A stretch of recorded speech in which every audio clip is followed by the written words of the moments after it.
So Peter, your business came frighteningly close to failing when one of your biggest supplier couldn't come through for you. Tell me about the darkest moments there and how did you power through it? Thanks, Tony. It's obviously something that I try to Forget about as much as possible. Yeah. A few things is, well, first of all, you have to have a really strong support network around you. Your friends, your family, your spouse, your colleagues, your investors.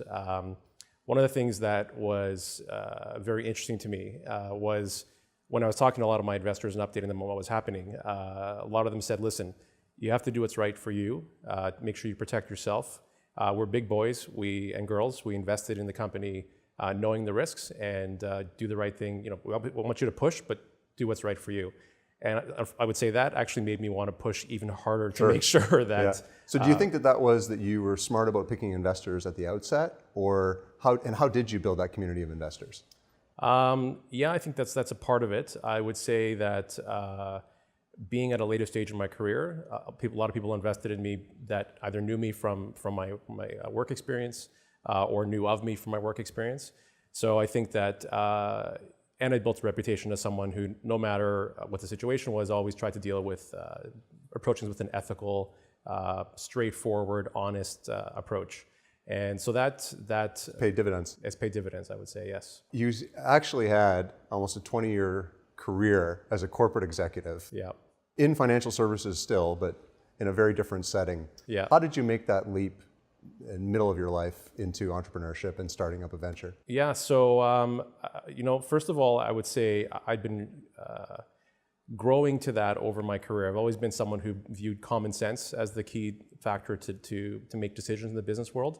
And for those people that have worked in a large corporate environment, the bigger it gets, the further from common sense things seem to stray sometimes.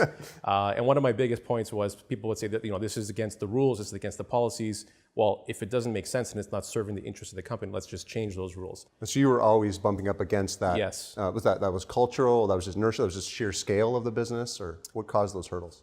What matters to companies, the bigger they get, changes. So, for example, one would say, why doesn't Royal Bank get into this, or why doesn't Bank of Montreal get into this space?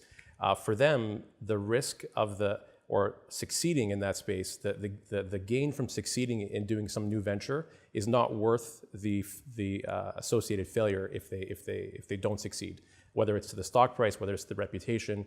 So what matters to a corporation changes, and so that's not wrong for them. It's just not right for me in the long run. So I felt that I ultimately needed to run my own company at some point, and what helped me make the leap actually is having a strong person back you, which was you in my particular case, where I talked to you about my idea and you said, this is a good idea. I'll help you, get it off the ground.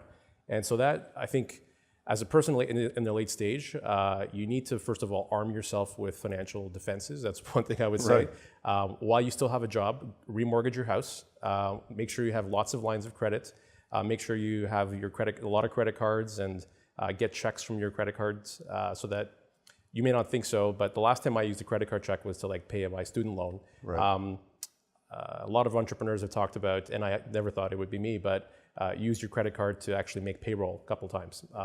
So you have to arm yourself and be ready for all of the associated downsides for sure. How did you feel using your credit card to make payroll? It didn't faze me, to be honest with you. It didn't faze me because I believed in what we were doing. I believed that we built something that was unique and differentiated, and that I just needed the resources to give it enough time to prove itself. And then once we did, then the money would come.